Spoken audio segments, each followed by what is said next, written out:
Joining us now, NBC News White House correspondent Garrett Haake in Anchorage for us, and former U.S. ambassador to Russia under President Obama, Michael McFaul. Garrett, let me start with you. President Trump is en route to Alaska. We know he's planning to roll out all the pomp and circumstance for President Putin. What is the plan for today, and what does success look like for this White House?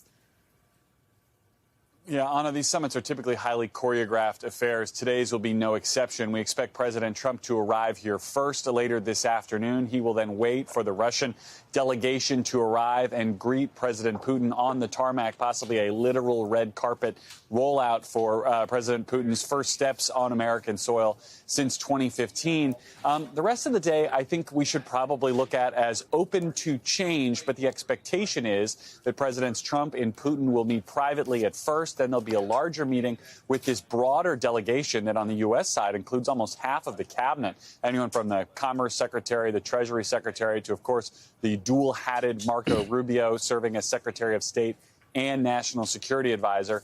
Then to close it all out, there will be a news conference. We will know at that time a little bit about how successful this meeting was, whether it is a joint news conference with both presidents or perhaps just President Trump, who said if things go poorly and Putin leaves, he would come out and address reporters on his own. The goalposts for this meeting have shifted over the week or so since it's been announced. I think the most recent set of expectations that we should probably stick with from President Trump is that they want to make this meeting create a second meeting that would also include President Zelensky and perhaps some European leaders. Really only at that time can any serious negotiations take place. So this is kind of as the White House press secretary described it, a bit of a listening session and an opportunity for President Trump to feel out exactly how serious Putin might be about bringing this war to some kind of close. And so, Ambassador McFaul, let me set the stage in a different way, because so far in President Trump's second term, he's gotten into an Oval Office shouting match with President Zelensky. He did post on social media, Vladimir, stop, in response to Russian strikes in Ukraine. He threatened sanctions on Russia without actually putting them in place. And when he was asked about this meeting, here's what he said. I think that what we have is a situation that should never have started, It didn't start under me, and for 4 years it wasn't even discussed. And I could see it was going to happen after I left. I could see what was happening. Everything that we did was wrong. Everything that was done was wrong. Everybody's to blame. Putin's to blame. They're all to blame. That was less than 24 hours ago. What do you make of that answer? Everyone's to blame. Well, I hope that includes President Trump. Usually he leaves that part out. He sometimes forgets that the war started in 2014, and for 4 years of his presidency, he also did not end the war. But I do applaud the fact that he's trying to end the war. This is a big meeting. He called it high stakes himself. It's an opportunity to make some incremental progress. I just hope he has a strategy for achieving that objective. I'm nervous about the fact that they're going to be one-on-one. He will not have the same information that Vladimir Putin has. I've been in those meetings with him. Putin will come prepared. Putin knows the name of every single village that they're fighting in. President Trump does not. And he just has to be careful not to agree to something in that meeting that then jams President Zelensky, something that he could not accept. Garrett, do we know if the president has taken part in any kind of focused preparation for this meeting?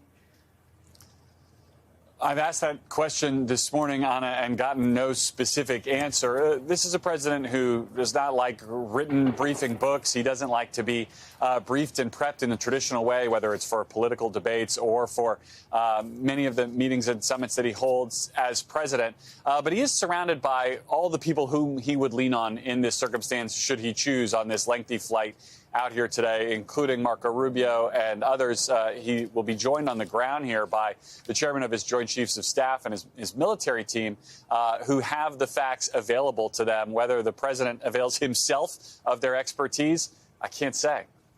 Garrett, thank you for your reporting. So, Ambassador McFaul, you said you've been in meetings with Putin before. What's his style like? What is he like in these meetings? Well, first, he'll be very prepared. He's been doing this for 25 years, right? He started with President Clinton, so he's had many, many meetings, a lot more experience at doing these kind of meetings than President Trump.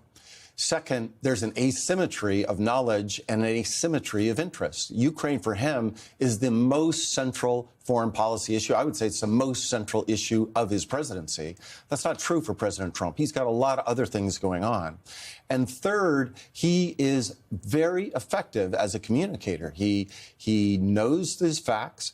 He knows his version of history. He may go back 300 or 400 years, by the way, in talking to the president to try to explain to him why Ukraine is really part of Russia, why Ukrainians are really just Russians with accents, and the mistakes that were made by other leaders that divided those countries.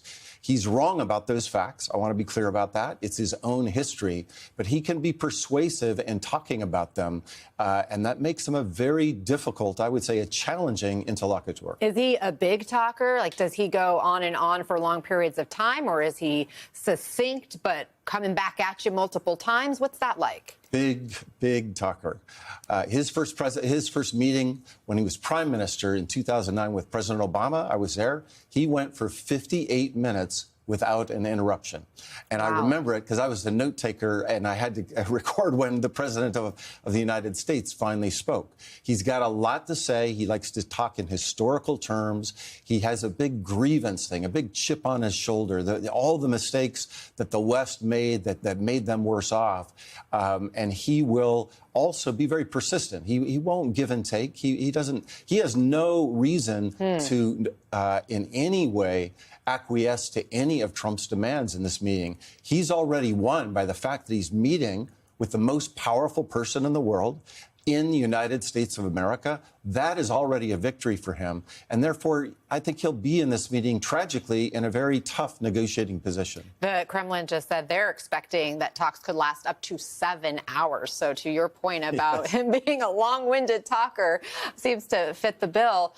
When you talk about his ability to give so much history and his mastery of the facts, do you think he sees Donald Trump, the president of the United States, as an intellectual equal? I don't know about that way to answer that, but I do think of him, his perception of President Trump is somebody that could repair U.S.-Russian relations way beyond what is happening in Ukraine. President Putin still thinks of Russia as a great power. He thinks there's only 2 or 3 great powers in the world, and he's one of them. And he wants to reestablish a rapport with the United States, by the way, that he had going back to President Bush when we were allies together in our fight against terrorism. So I think the other thing he'll do in this meeting is expand the aperture, expand the issues that they talk about big economic deals, right? President Trump likes to talk about big economic deals. And so that Ukraine is just one of many things that they talk about to signal to the president that if you and I had a good relationship, we could deal with Iran, we could deal with terrorists, we could do beautiful deals, big, beautiful deals between our two countries if only we could set this Ukraine conflict between us aside. You have been a note taker in meetings with Putin. That's more typical, that there are not just one-on-one, mano-a-mano interactions. But in this case, if it is just these two leaders plus the translator, how critical is that role of the translator, and who picks the translator? Well, we have our translators, and thank goodness the president's going to use ours. Sometimes his Mr. Witkoff is not, allegedly. I should be clear. I don't know exactly, but that's been the rumor. But I just think it's a bad setup. You should at least have one note taker. Even in the one-on-one meeting that President Biden had with Putin in Geneva, the last summit, it was called a one-on-one, but they each had note takers. Lavrov, Foreign Minister Lavrov for Putin, Secretary Blinken was the note taker. And that's important, A, so we know it happened, because there can be disagreements about what was agreed to in these things. And the stakes are high, as the president said. And 2, it's useful for the president to have somebody else in the room who's an expert on those matters. I did that for President Obama. I actually did that for Vice President Biden. And sometimes they get into obscure things. Putin most certainly does. That if you don't work on U.S.-Russian issues every day, you might not know. The president needs somebody in the room to help him manage that meeting. Ambassador Michael McFaul, it's good to see you. Thank you very much.